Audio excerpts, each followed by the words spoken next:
We could fund the program.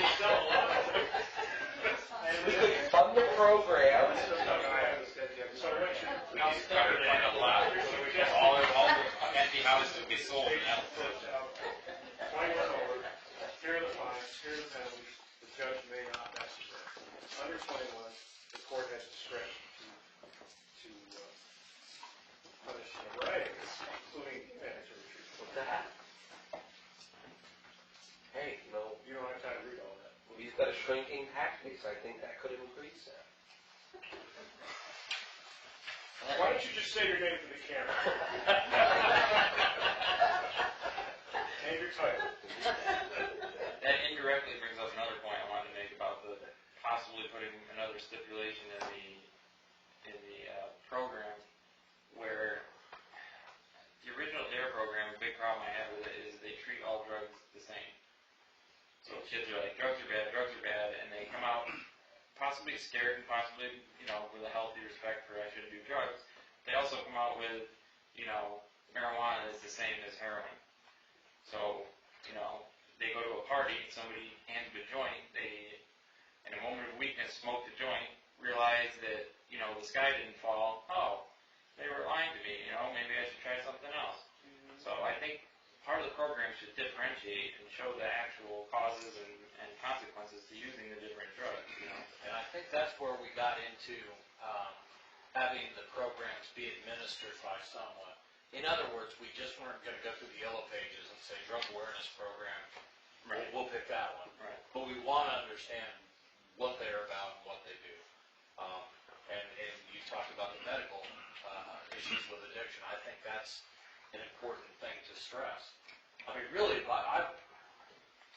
forgive me, but I'm not so concerned with a 17-year-old getting busted smoking a joint as I am with a 17-year-old trying heroin.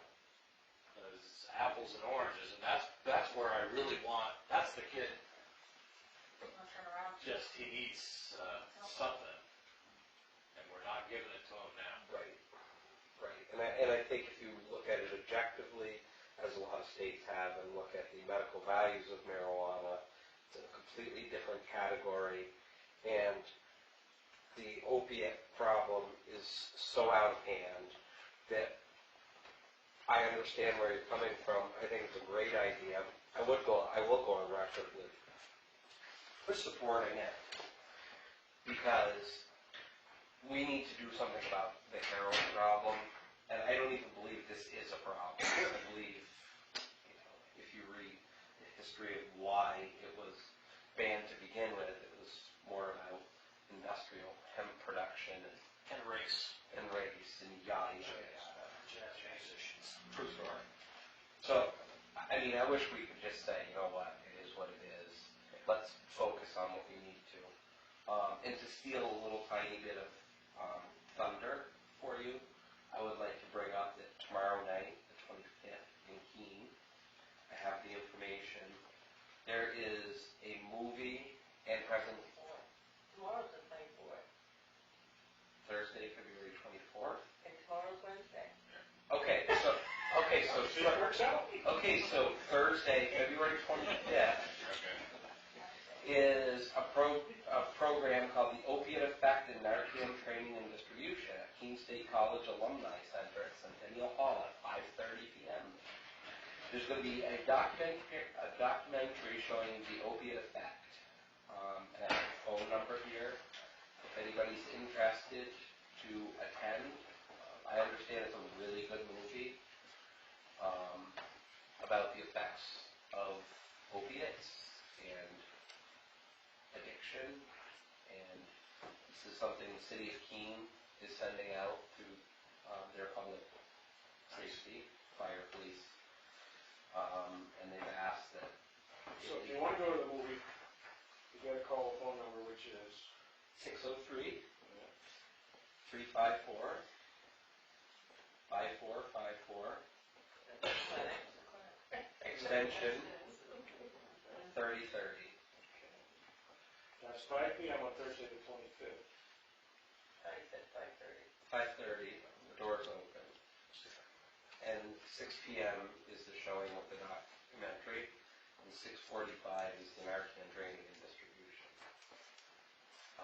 this is put on the Greater Monadnock Public Health Network, and I would encourage as many people as you can.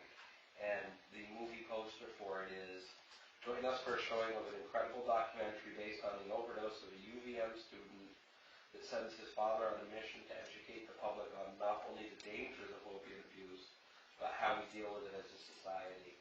And it looks to me like this was a Sundance film winner. So, What's the name of it? The Opiate Effect. Effect with an A or an E? Effect. E. And this was brought to you by Keene State College, Monadnock Video Productions, and New Hampshire Public Health Association. Good. I would absolutely encourage anybody to make it. We'll try to plow through this last part. The drug awareness will be managed, so we got through that. We talked about community service.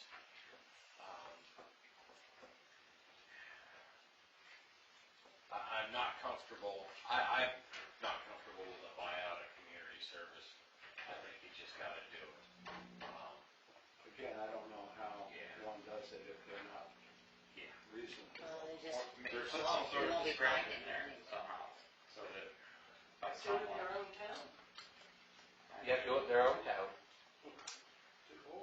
You know, the police department can make the decision on whether or not the rationale for not doing the community service is acceptable or not, and if so, then the fine can be, Or, Do it in your own town.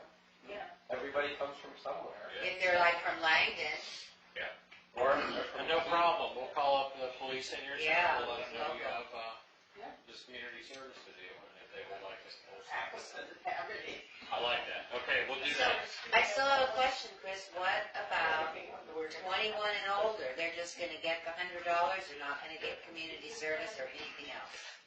We're not going to help? Or offer any type of help? I think our officers would always, I would hope, offer, and now they should be at least stocked with information on all these programs. So I think that's more of a procedural thing for the police department, but I agree. I think that works, doesn't it? I mean, do we really want the older segment of town out mowing the lawn? Well, there's all, We got them all potted up, so go mow the lawn. In Orange Johnston, mow the road, we have a problem with that. Mow the road and stuff. we could use Velvet and Violets this summer, by the way. Yeah, well, you may have some. There you go. We'll take them. Yeah, you may We'll have take some. them. All right, we talked about that, we talked about the fees for the $150 for them to attend. Section 4, the Alstead Police shall direct the department's public safety officer or another appropriate member of the department to function as a liaison with the town clerk's office of the town of Alstead. So when you pay fines and you do things like that, we deal with the town clerk. So there's gonna have to be procedures set up on that side, and then somebody downstairs is gonna have to work with them upstairs. Is this gonna change our current plan for the police department as a whole going forward? Like as it stands now, Marcello's staying on part-time, we're hiring another guy, eventually promoting from within to a chief, and still ending up with a 2 officer. Yeah, I don't think this affects that at all. Because in all that, there's a third member of the police department that's administrative. Right. So, Half. half of it administrative. I didn't want it. Not half of the day, half of the other. All right. B, excuse me, liaison to the town clerk's office. The police department shall also issue books of non-criminal citation forms to the department's officers that conform to the provisions of this section.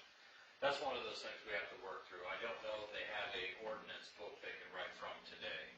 How do they write an ordinance for possession of a marijuana paraphernalia? But that's a procedural thing that we can figure out.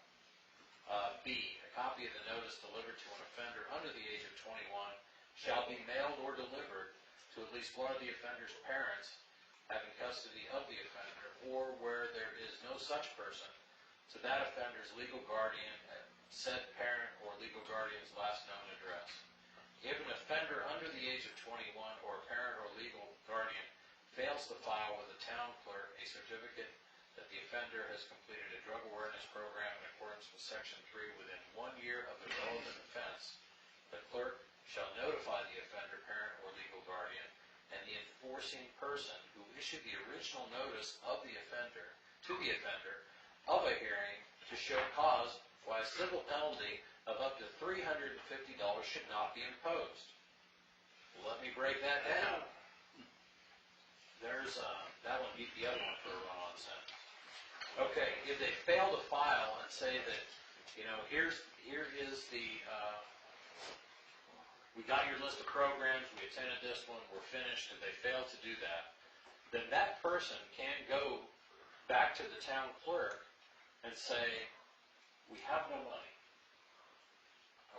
or whatever for whatever reason that they fail to do so. Factors, let me see. Well, they had enough money to buy the pot. Yeah.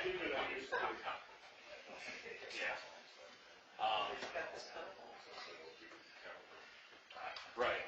So in accordance with Section 3, within 1 year of the relevant offense, the clerk shall notify the offender, parent, legal guardian, blah, blah, blah, showing why the penalty should not be imposed.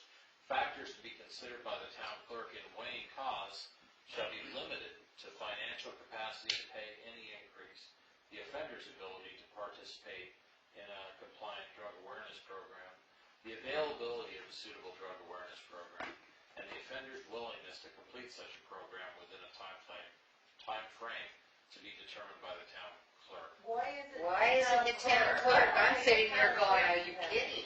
Or you can be the town judge now. You're not going to have glory. Alright, so let's talk through this.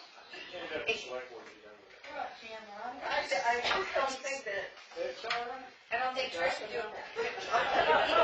Let's explore that idea any more deeply. Out of kindness, if nothing else. If you cannot pay a fine or an ordinance, who do you select? Well, why not the police chief? selectmen's all there. Police department's the one that issued the citation. I don't think they can be the same one to make the judgment. That's the difference. Having a separation. How about the office of the selectman? So here, Yes. so why don't you why don't you find some DS position in New Hampshire statute such as a constable or a town judge and appoint one of those to deal with said thing? I don't know if we're up to Might be a topic for another meeting. I know where you're going though, but it would be handy in certain circumstances to have a town judge or a constable. Justice of the peace. Yeah. Pennies of justice of the peace. So what I'm saying is put that to another position instead of over encumbering Okay. people that are already encumbered. And my suggestion to that would be maybe a clean your analysis. You're pushing prevention and Administered by the ambulance chief. I'm sure there's a clerk. some jurisdiction that says who can and can't. Right, and I don't think Chris had any intention of this document emerging from this meeting unchanged. No, I know that, but Let's just focus on Yeah, what we're trying to right, resolve, right. because we've done this now for an hour and a quarter. And, we're not, the quality of the comments isn't increasing. No, I think it would be safe if we wanted to say the office of the selectman, search and replace town clerk. You Or- guys okay with that? Or designate. I think, coming to the board, the selectmen is another reason for. We're supposed to represent the community, Absolutely. and the community's goal here is behavior modification, not revenue generation. Right. If in this particular case, Sounds so evil when you say it like that. behavior modification. I would feel better for the revenue. It's so good, bro. Right. It will harm.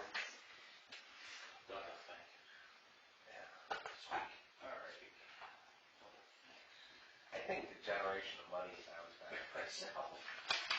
Well, then we go to both the rocks idea. What's that? Permits. Oh, yeah. And then there's 16 acres on Bragg Lane we could cultivate. So, actually, that does bring up a valid point. This non-evidentiary marijuana that the town's going to be collecting, We don't have to sell it. There we go. what happens to that? It's clear. That would be a police procedure. Pile it up, burn it. Not my problem. Those guys have a procedure, a Okay. supervised procedure for disposing of evidence. Yeah, Whether it's I was marijuana gonna say, or gun that's or what we do. a car. And I don't Not know my if, problem. yeah. But again, Nor procedural to the police, we'll let them figure it out. All right, but I think changing off of the selectmen replacing town clerk covers a lot of this, and it's sort of right up Linda and Kelly's alley as far as the welfare. Yeah, they need Why to- can you not pay? Right. Yeah, okay.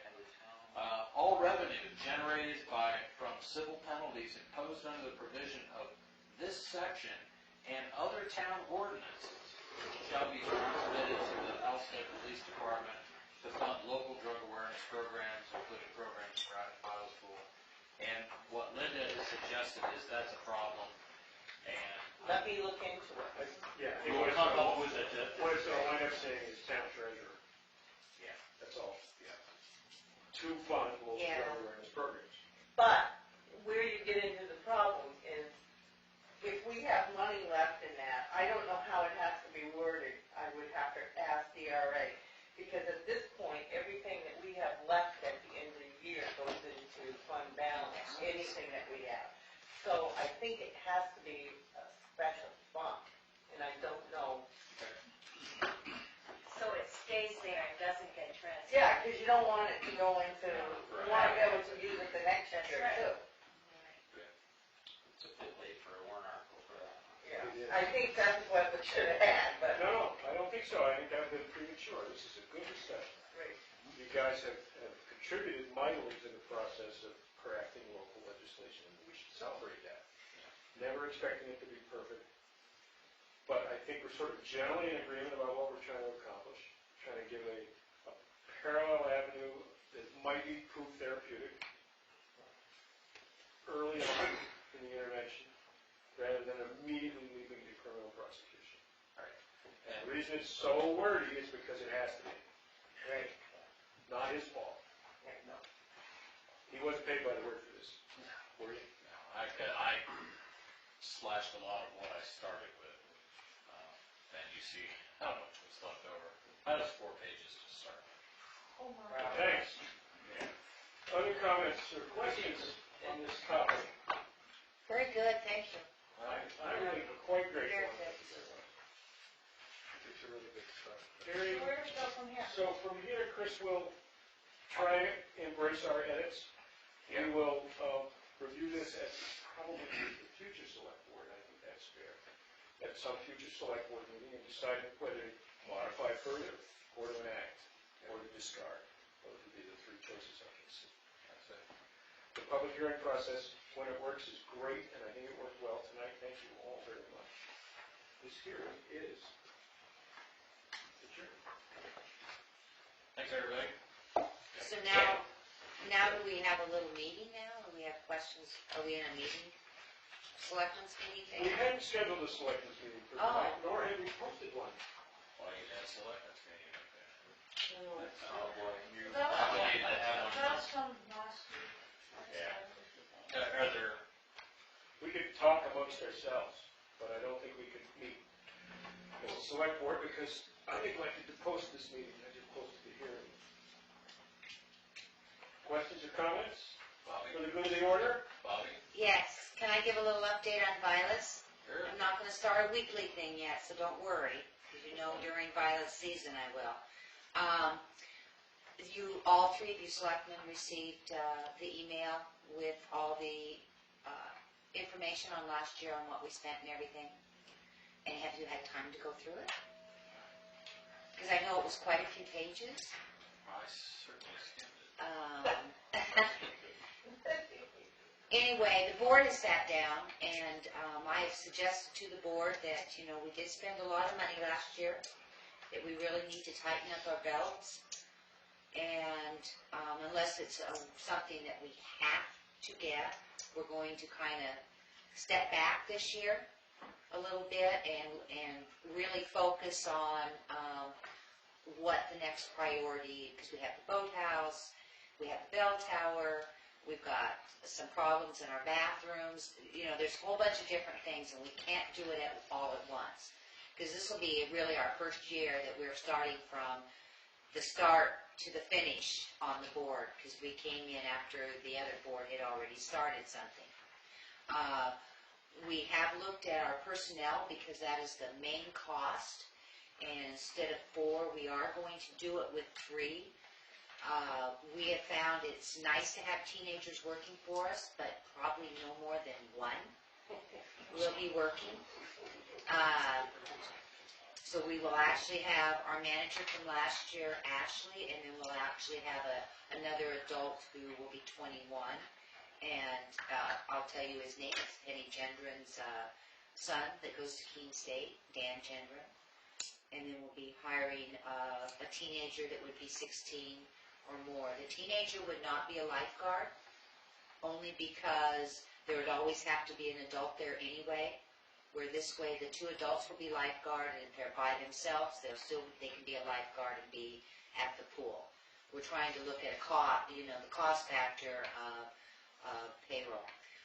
Right now, we are at 7 booked weddings for our season, and we just had 2 off the website come for, are looking at 50-year wedding anniversary parties. The weddings, all 7 weddings will be taking over, we'll have 10 campsites instead of 8, and they will be taking over the campsites on the weekend for their wedding, for like a night. So we're offering a little more. We're also asking for a little larger donation. No one has had a problem with it, because our venue still is cheaper, I guess, than anywhere else around, because we did check that out. We also looked at the forms that have been used the last couple of years for events, and we have gotten forms that other venues have. It's more of a legal form to protect ourselves and to protect the town property and everything. So we are changing that and having people sign that instead of just this plain event form, like, here's my name, here's how much I'm going to donate, and how many people are going to be there. So we've made it more legal, and I'll get you guys a copy of that. Will you be able to swim there yet? There's no swimming. We have nothing to do with that, right? You know, really. What If you is think that, about and it. is that a state testing issue, or? It's not. No, Yeah. because it's silted up so bad that it's going to cost hundreds of thousands of dollars to fix it. We haven't even got, well, I'm guessing, we haven't even gotten to the point of getting a price. That's our Yeah. next step, is to get a inspection of the dam. Previous step was to build it last year, and probably wind up doing it again this year. I bet you it's not all. It was left open, correct? Yeah. We did everything we promised we'd do that year, we communicated all those promises to DES, and we're not in trouble with anybody. But we do need to leave, my advice to the town fathers, is we do need to show continued progress towards those goals. And the next, step 6B on the list is get the upstream side of that dam inspected by a structural engineer. It's gonna be hard to do with this full of water. Now, when they let that material fly, they have to excavate that out to get that part inspected. It's not up to me. I know it's not up to you, but you're. Kevin's job was to go turn that into an RFP, go find an engineering firm that wanted to do it. That's where we are. Obviously, it's a low water inspection, so August is, we'll try to time it so it's just the most obnoxious, smelly, dry hole for the biggest wedding of the year that they have over there. That's what we tried to do last year, and everybody got through that okay, I think. Well, I'm saying you have the most knowledge of all that stuff over there. That is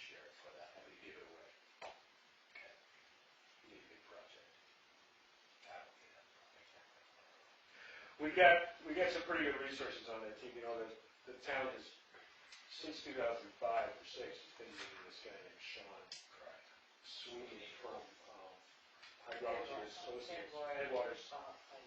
Good guy, got a lot of energy, young fellow, running a one-man engineering firm, and he's the golden child of DES, because when we need a permit, we don't ask DES for a permit. We ask Sean to go get it, and then we get it. Costs the same, but it doesn't take 18 months, and we don't get denied. So someday there could be somebody. Yes, and certainly there are hundreds of people in town who share that as a goal, but from my perspective as a bureaucrat, it's a naive goal until it has a price tag.